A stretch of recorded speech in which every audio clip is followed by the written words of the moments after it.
No shame in my name. Hi guys, you're now listening to episode 87 of the No Shame in My Name podcast. I'm your host Juliana and today we're joined by a special guest. Hello everyone.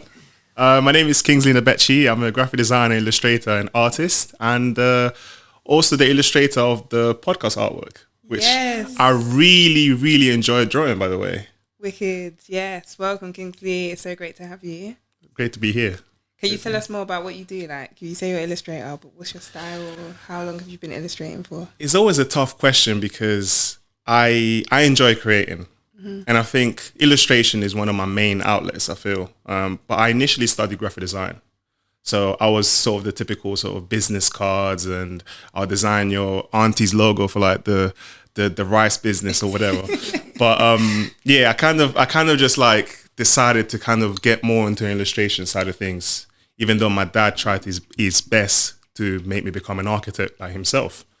So I think I would describe my work as more illustrative, so like portraits of people, but it goes from like portraits of people to, of course, logos, billboard campaigns, football campaigns, animation. I mean, you name it, I've done it. I feel like it's been an amazing journey of just discovering all the things I like to do under one umbrella, if that makes sense. Like, do you come from a family of designers? So my dad is an architect, but my mum initially used to work in a bank. Oh, okay. Even though now she works with the elderly, but both my sister and my brother studied finance. So it's like money and art in a sense. Yeah. It's like a weird mix in one household in a sense. Best of both worlds. Yeah, I guess you could call it. Yeah. What's the most recent work that you've worked on that you're like super excited? Another tough question. I enjoy. The thing is, I enjoy everything I work on. Mm-hmm. I feel like if I have a feeling like I won't do it. But I think one of the defining pieces I would say is probably the Foot Locker artwork, because I've traveled since I finished it and I keep seeing it in different stores, and because it's for Foot Locker Europe, so they've put it in every store in Europe. So I've been to Paris and Stockholm and I've seen it just randomly, you know, because you're kind of traveling, but you don't think of like, oh, I'm going to go to Paris to see my work, even though that would be nice. But you kind of just come across it and you're like, oh, I drew that in my computer like 2 months ago, 3 months ago, 4 months ago. I've had messages from people like abroad, and like different people, different sort of group of friends have been abroad and send me pictures of it. So it's nice. What does your dad and your parents think of it? Have they walked into Foot Locker and been like, yeah, my son? No, parents, I think parents is a different one, because it's like I think African parents tend to worry about you making a living first. So it's like if you show them pretty pictures, it's like, okay, as long as the bills are paid, draw whoever you want. Yeah, I guess they're just happy, I guess. They just, yeah. Sweet. Well, I'm going to get into the question which I've been asking all my guests, which is, what name are you bringing to the podcast today? I'm bringing my first name, which is Kingsley. Cool. Yeah, Kingsley. Tell us more about the name Kingsley. Do you know why you were named Kingsley? The thing with my name is that the reason why I decided to bring this name is because I asked my mom, basically, I called her the other day, because we've spoken about my name before, but there's a thing about when you get older, you kind of just tend to ask questions with more of like a demand. Is like, tell me the story of this name. She's like, we just like the name. It was more of like, I think, because I was born in Italy. Okay. So my parents both went to sort of uni and met there. And my mom kind of mentioned that is a name that they both my mom and my dad agreed on. And that meant a lot to me. But the main reason why I wanted to bring this name is because sort of being born in Italy, it was a name that kind of set me apart. It wasn't like I was called like Paolo, Giorgio, whatever typical Italian name. It was like Kingsley. So it's like, if someone's talking to somebody else and they mention my name, there's no confusion with nobody else. It's literally just me. Mm-hmm. And I feel like that kind of uniqueness is carried through sort of different stages of my life, including now. How's it spelled? Is it K-I-N-G? K-I-N-G-S-L-E-Y. Okay. So like when I go to Starbucks or whatever, they're just like, what name do you want in a cup? I say King. Oh, okay. They look at me like, what, King? I'm like, yeah, King. Do people call you King? Yeah, my friends call me Kings. Oh, okay. That's another thing as well. Okay. So it's and that's another reason why I wanted to use my name for my work as well, my full name for my work, because I felt like I wanted to not only carry my family's surname, but also kind of honor my first name. and how it's kind of felt like it set me apart. And not from an arrogant standpoint as well. It was more like it kind of made me feel unique. And obviously, you get the king in there as well, which is always kind of like a nice, nice sort of unintentional feeling. Do you know the meaning of it? I don't actually. One thing I did, I thought I would find out now so we can discuss it. Yeah. That's cool. Let's do that. Let's see. So, straight off, King's Medal, used as the first name since 19th century. Famous bearer, novelist. He keeps saying King's Medal. I feel like that might be the actual, but it was used, originates in the Old English and means King's Medal initially. It was used as a surname and it functions until today. You've been using that word set apart quite a lot. Yeah. What does it mean to you to be like set apart? I think it's almost kind of like the importance of embracing uniqueness, embracing your identity in a sense. I guess identity, yeah. I think I'll probably use that word. For me, it kind of had an effect where it's like, I feel like there's something unique about me and I think I should more sort of investigate it. And I think art was like a key part in that. What was it like growing up in Italy? It was interesting. It's like a complete different culture. But it's quite interesting. And I think it's like, in a sense, I feel like it kind of gave you this appreciation for art and stuff, even though a lot of it is unconscious at the time. But they have different way of doing things, even for example, when it comes to the way they have a different relationship to food. Food kind of brings people together and stuff. And even in films, you always see the long table with like the grandma, the aunties, the friends, and they're all having dinner with like a big jug of wine and stuff. Yeah. It's real. Really? I've seen it. I've been there.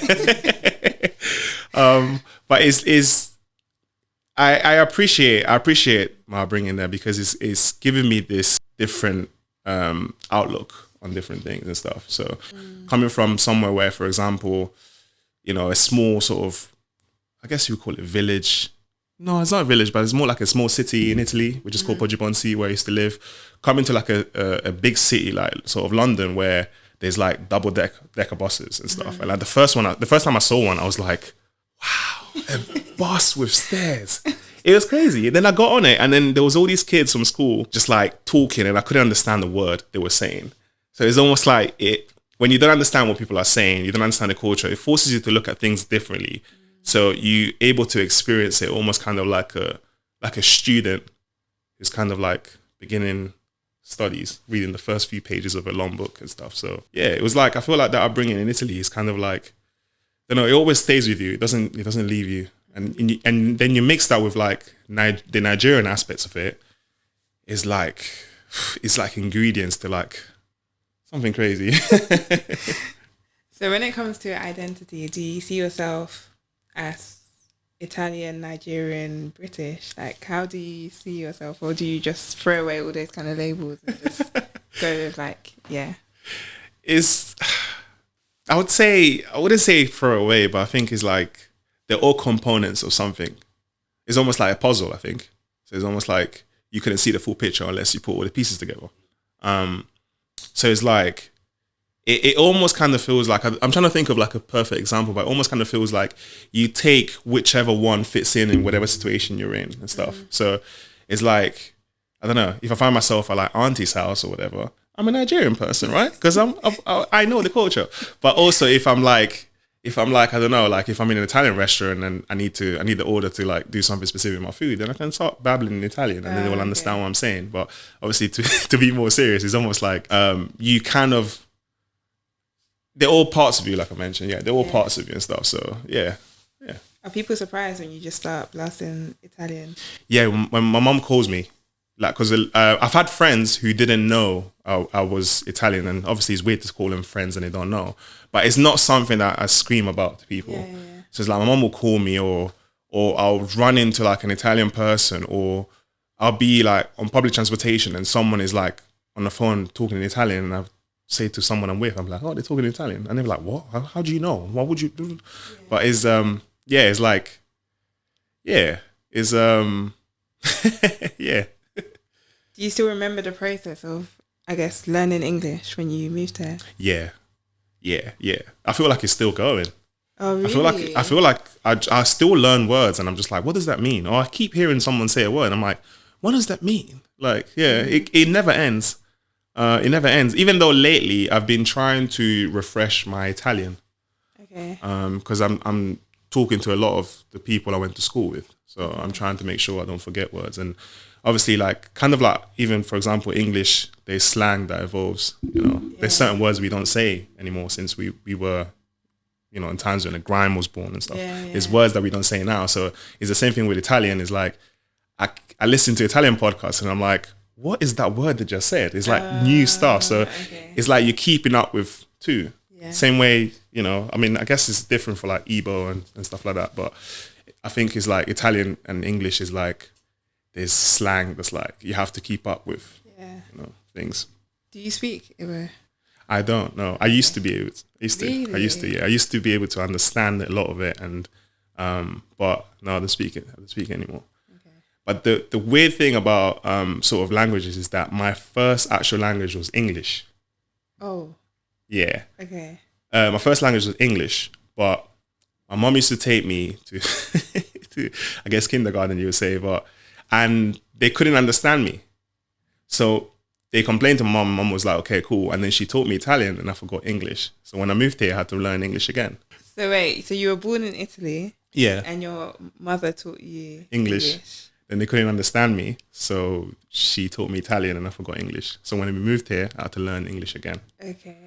Yeah. So when I was learning it, to kind of answer your previous question, when I was learning it again, it felt like it was something that I had already, that I was getting in touch. Like it was really weird because I started sort of being more fluent and I was like, I feel like I've done this before in a sense. So it was like really, it's crazy, isn't it? That's so mad. So what, do your siblings speak Italian? My sister does. My brother is trying to be slick. I don't think he does because he was very young, because I'm the oldest and my sister's like in the middle and then my brother's the youngest. My brother's trying to be slick because I will talk to him in Italian and he'll reply in English, but I haven't heard him speak Italian in years. So I'm assuming he doesn't, but if you're hearing this, I challenge you to prove it to me.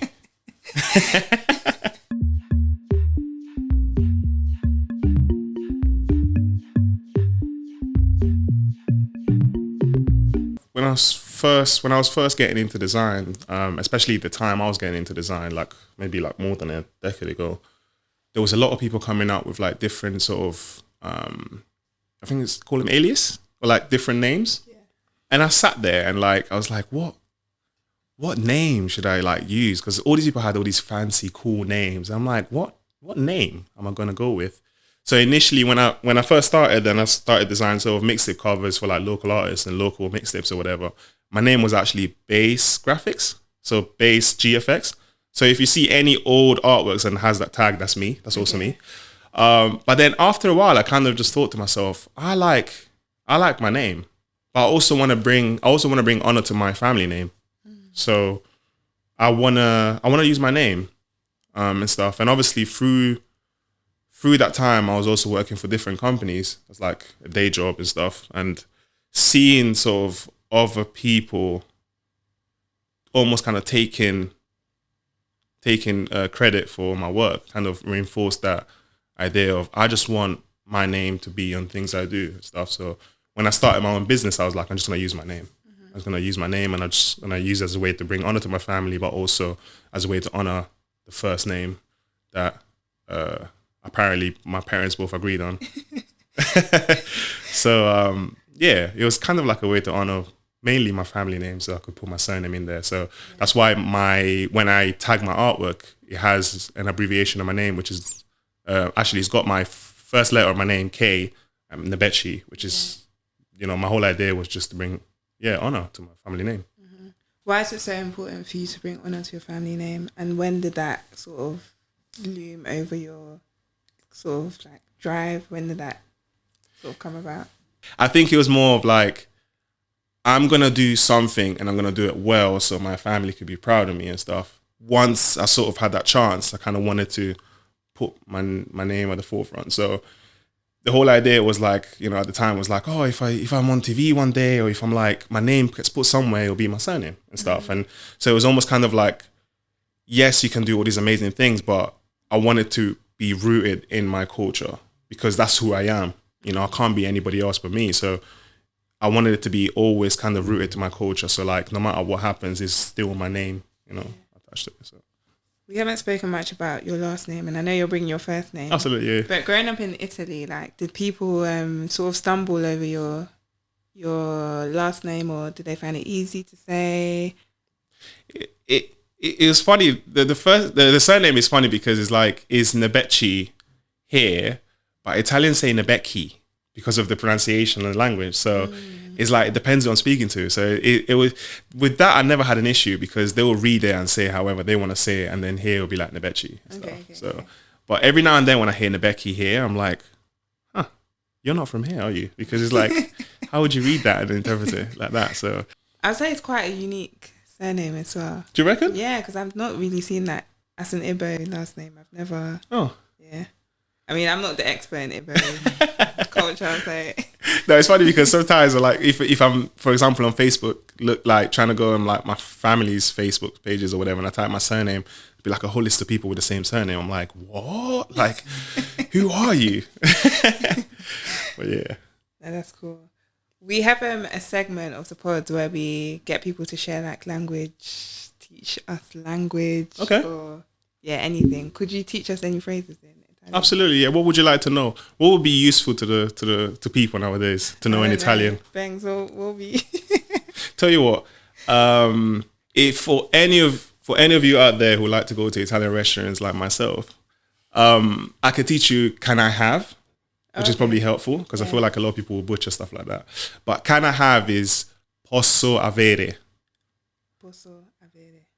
And depending on what you want, so posso avere un or una, because they have like feminine and masculine. So un is masculine. Yeah. So it'd be like posso avere un piatto, which is plate.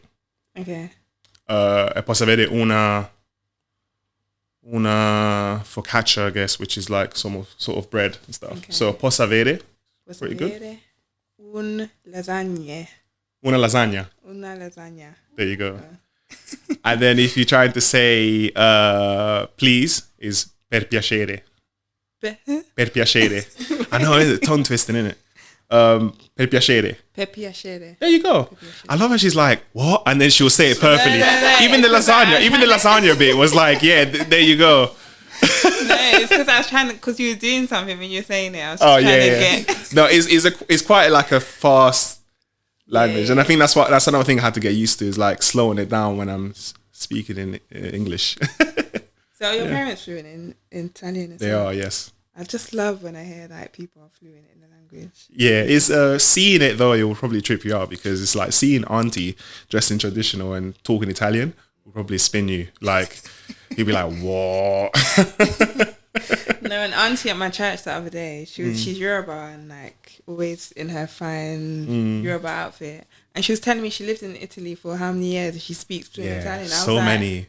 What? There's communities there, so many. Like, I literally ran into somebody from Italy on a train the other day, and he's like, you know when you come from somewhere else and you see someone on the train and someone pats you on the back and you're like, who could possibly pat me on the back on the underground, right? And then you turn around, you're like, wow, I haven't seen you since I was little. And it's like, yeah, because a lot of my friends or people I grew up with moved here to work sometimes. So it's like you run into people and you're just like, well, I haven't seen you in ages. Well, it's like, fellow Nigerian here. I found you in London and stuff. So wow. Yeah. So actually, growing up, were there the same pockets of where you grew up? Were there loads of Nigerians? Was there like quite a considerable amount? I'd say, yeah. Yeah, it's like a community. It's like, because sometimes they'll work in the same maybe factory, or they work in the same place, and then you kind of get together and like parties or birthdays and stuff like that. So yeah. Do you have any desire to move back to Italy? Not permanently, no. I would say I'll say one day when I've made all my money, I think I would probably just live there for like 6 months, drink wine, eat food, and then come back here to enjoy rain. That's what's so I'm joking though. I'm joking, but yeah, I think I'd probably do like 6 months because it's a beautiful place. Like I'm literally planning to go there maybe next month or like the following month, maybe sometime soon. But it's just wonderful over there. It's just really I love architecture. I think it's because of my dad or what my dad does, but it's just especially Tuscany, wonderful. What part of Italy is that? Is I think it's like near the top. I'm gonna double check because someone asked me this the other day. Tuscany on the map. I'm not incredibly great with geography. And where you grew up, what part of Italy was that? Tuscany, yeah. Oh, was it? Tuscany, yeah. Oh, okay, cool. Yeah, so it's like almost kind of like I would say, middle top, yeah. So is Tuscany a city or? It's like a big place. It's like a big place. Okay. Yeah, big place with different places. So Florence. Okay. And stuff, and it's just wonderful. It's very picturesque. So it's like for example, if you go on like Google and you type like Tuscany posters or whatever, and it shows you all these like pictures of like fields and tall trees and stuff. It literally looks like that. Really? It's really nice, really nice. It's like perfect camping locations, and like old castles and stuff. And then what part of London did you move to? I moved to North London. Oh, North. Yeah, North London. Even though now I live in Hertfordshire. Oh, okay. So you moved out. Yeah, I moved out. Yeah, I moved out. I wanted to be the artist that kind of like sits by the river with like my striped t-shirt looking like a French painter. So I moved to the countryside. Oh, okay, cool. And it's like, but all jokes aside, I needed silence. Being in the countryside is like being able to go on walks and just being really quiet and being able to come into London when I do need it. Mm-hmm. It kind of works a lot better for me, I think. Mm-hmm. So yeah.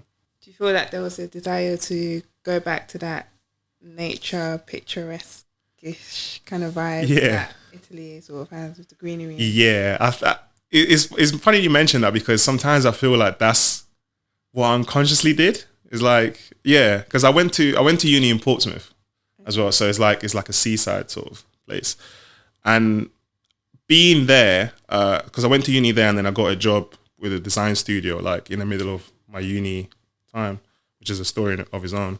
But I remember just being there like after I finished uni for like I think it's like almost 4 years, and then I didn't hear nothing while I was working. There'll literally be the sound of the sea and just like people riding bikes or whatever, or children playing outside. And I remember feeling that peace. So I feel like now I've unconsciously replicated that stuff. So yeah. I was just gonna make a link to the meaning of your name, but I didn't know if it would. I mean, give it a try. But no, it seems like in all avenues of your life you strive, or at least you are definitely like set apart from the convention. Yeah, I feel like, I don't know, I never wanted to fight my sort of individual stuff. I never wanted to fight my identity in a sense. And obviously I know some people identify with certain things, but I don't know, I feel like I even as an artist, it's like a journey of finding yourself. So you can understand what you create and who you are. So you can understand who you are. So you can understand what you're creating and stuff. And I feel like it was like, you know, through the different stages of my artistry is almost kind of finding where and how I can make the best work possible. Mm-hmm. And one of the things happened to be just living outside of London, where I can just be at peace and just, yeah. Not to say that London is not peaceful, but I think for me it's like just being sort of outside of something and actually just coming inside when I need to do stuff, but then being outside and just creating what I need to create in a certain different environment, it kind of helps a lot and stuff, you know. But if I need to be here to create work, I can find a way too. Yeah. It's fine. That's cool. Wow. I feel like you've given me a picture, well, like a summary of like your perspective, which has been very helpful. Yeah, so. No, that's all right. Thank you. Oh. I guess my last question would be, what do you want the world to know about your name or names in general? If you had one final statement. One final statement. It might not be the answer to what you've just asked me, but I would love for people to just embrace their own identity.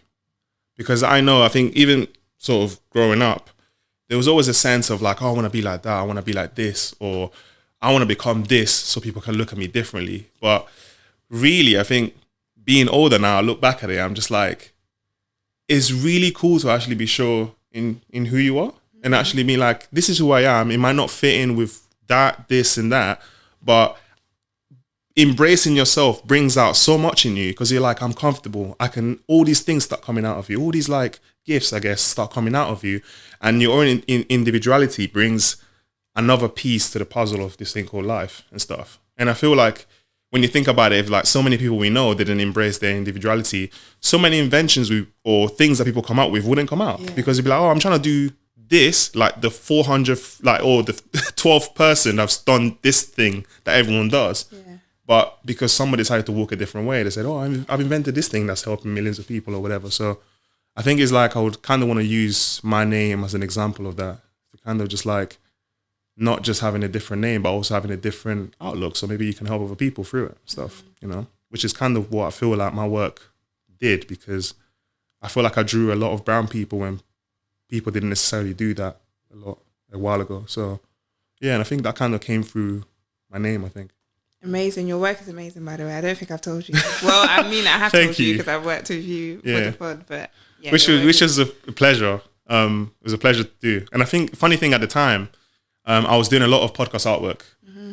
But then I remember I saw yours and I was like, I'll do this one. Because it's like, I read emails and I'm like, you know, sometimes you read something, you're like, no, yes, no, yes. I read yours and I was like, yes, yes. This could be for like £1. I'll still do it. It's fine. Because it's like, I don't know, you could just tell when people have good intentions, even through words sometimes. You know, there's a lot of scammers out there. Don't get me wrong, I'm on to you people. But it's like good intentions, you can see it. So yeah, I just wanted to say, like, keep on going with your podcast. Like I find it like is funny thing that we mentioned in the individuality today, because I feel like it's different concept than a lot of podcasts that I see out there, you know. So yeah, it's like, yeah, my work is cool or whatever, but keep on doing what you're doing. It's wonderful. I appreciate that. Thank you. Welcome. Do you have any, like, where can people find you? Are you working on any new projects that you can point the listeners to? Absolutely. So you can find me on Instagram, which is Kingsley Nebechi, which is spelled KINGSLEYNEBECHI. And then I have, at the moment, I'm working on my own book and my own exhibition. So even if you follow me on Instagram, you might not see a lot of personal work because it's all on my computer, because I'm putting the final touches on it. I have a book of illustrations, which is going to be sort of a collection of artwork, which is categorized by colors, because colors are a big part of my, I guess, identity. So what I've done is I've chosen a selection of colors and grouped all the artwork in the same color so I can put them in the book. And then I have an exhibition as well, which is kind of like, I'm trying to think of a perfect name for it, but it's kind of more, it's to kind of honor journeys in a sense. So is different artworks which kind of represent different stages of my journey and stuff. So a lot of them are very detailed. They're very like, they're kind of like slices of me and my journey. So there's two different things here. And I was actually kind of contemplating the other day of having like a question on Instagram. Is like, which one do you want first? Do you want a book or do you want an exhibition? Like, which one?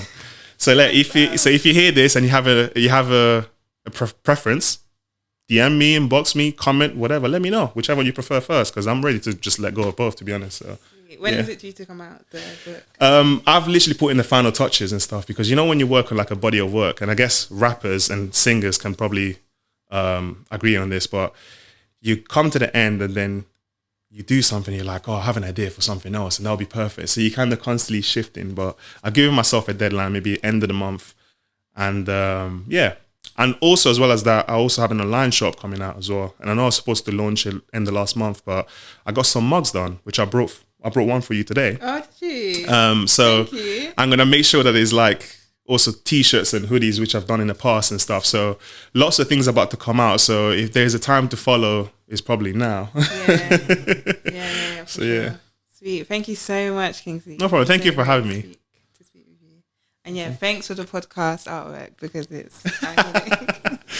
I love seeing my work go to like really good causes.